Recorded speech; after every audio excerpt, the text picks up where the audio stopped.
Salut chers panafricanistes, chers surfeurs, youtubeurs et puis combattants pour l'émergence africaine. C'est le baleine de Yingui, votre serviteur habituel, votre combattant résistant. Et puis, votre camarade.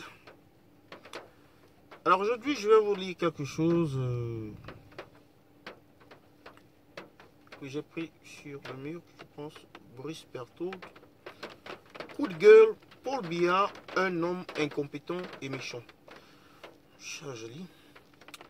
Je ne suis pas certain qu'il existe un pays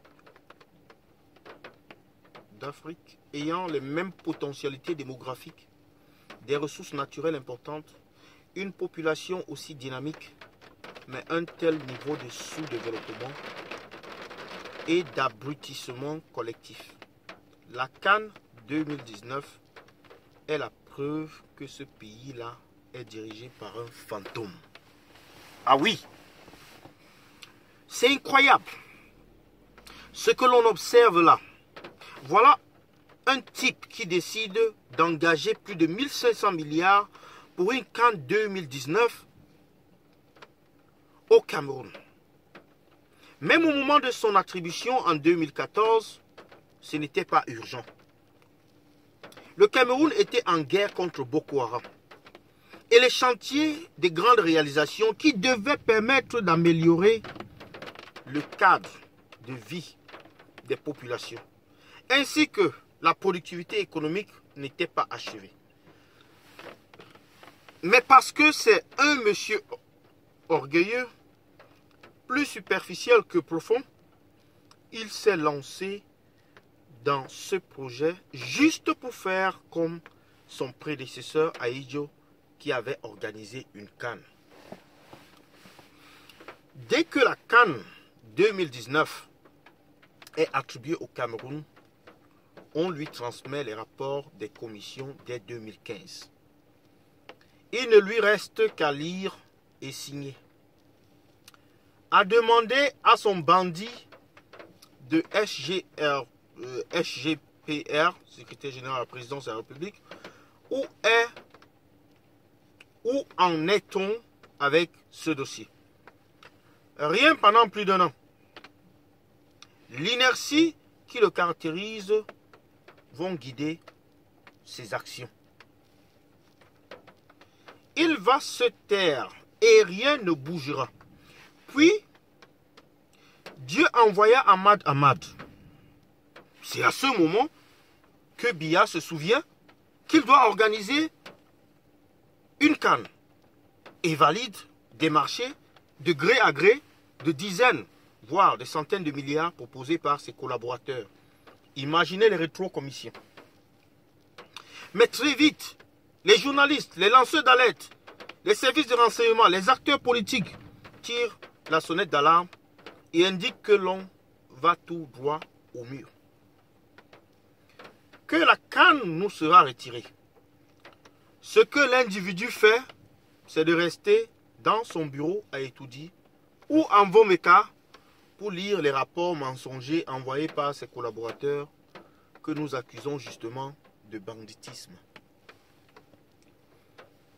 Vous imaginez un type à endetter des générations et des générations d'un pays à plusieurs milliards de francs CFA, mais n'est même pas foutu de se rendre sur un seul site, un seul chantier pour vérifier lui-même comment notre argent est utilisé.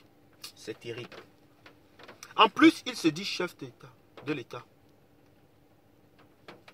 Je n'en reviens pas. Plus grave, face à la situation, ceux dont les responsables de la CAF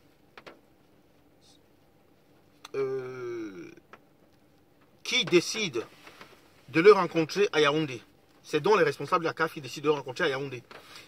Des étrangers vont venir montrer à Biya des images de l'avancement des travaux qu'ils ne connaissaient pas.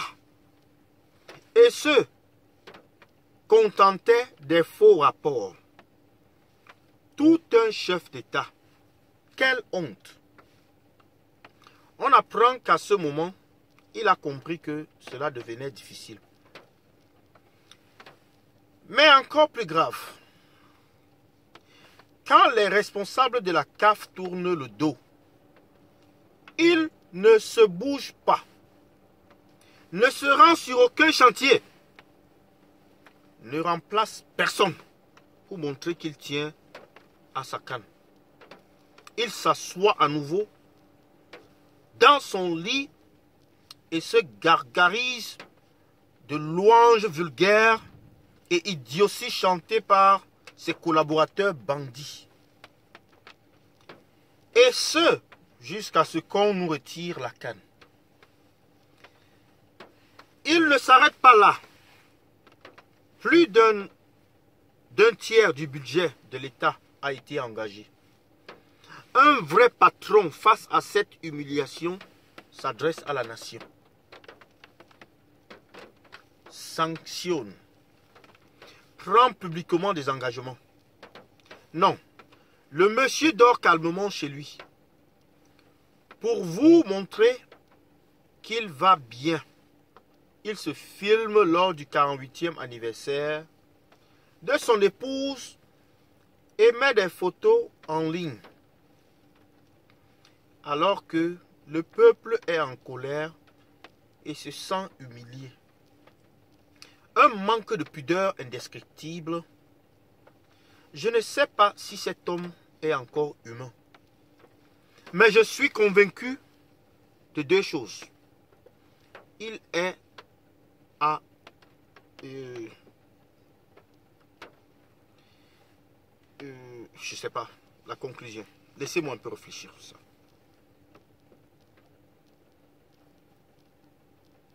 Il est un incompétent doublé de méchanceté. C'était un peu mal écrit. Hein. C'est pas moi la faute. C'était écrit « Il est incompétent doublé de méchanceté ».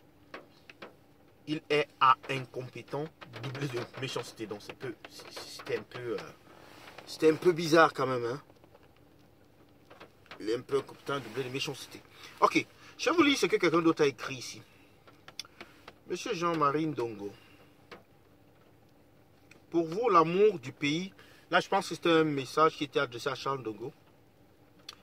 L'amour du pays, c'est protéger des vieillards qui confisquent tout un pays, tout un peuple, les réduisant à la misère en toute impunité. Un système qui rend tout un peuple néant, qui sacrifie sa jeunesse à son détriment. Comptez, monsieur, combien de milliards sont dépensés rien que pour distribuer les pains sardines, les t-shirts avec l'effigie du roi Pito, des routes délabrées, pas de lumière au XXIe siècle, pas d'eau. Et je citerai une si longue liste que Facebook ne suffira même pas à tout contenir. On a rendu tout un peuple insensible à la douleur, car ça fait si longtemps qu'il souffre. La maladie est devenue chronique. On apprend à toute une génération le vol, le mensonge, la fémania, les sectes, etc. La punition ne va tarder pour ceux qui pensent qu'ils sont intouchables. La descente aux enfers ne fait que commencer. Ça, c'est par la carte. Donc, vous voyez là, avec ces deux récits que j'ai faits, les problèmes qui minent, n'est-ce pas, ce pays. Et le plus gros de ces problèmes, c'est le roi. Le roi des sardinards, qui a pris le pays en otage. Le roi des sardinards. Son système qu'il a mis en place. Comment peut-on comprendre qu'un chef d'État ne puisse pas descendre sur un des chantiers, alors qu'il a eu alerte sur alerte, alors qu'il a eu rapport sur rapport, indiquant qu'il y avait problème? Comment peut-on comprendre qu'un chef de l'État s'est simplement limité à lire des rapports et même pas à parler à ses enfants pour qu'ils lui disent ce qui se passe? C'est simple, ça montre simplement combien il ne prend pas le Cameroun de sérieux. Il n'a jamais pris le Cameroun de sérieux. Et cette humiliation est simplement une conclusion de tout ce que les Camerounais vivent depuis 36 ans. Un régime dépassé. Partout. J'attends vos commentaires.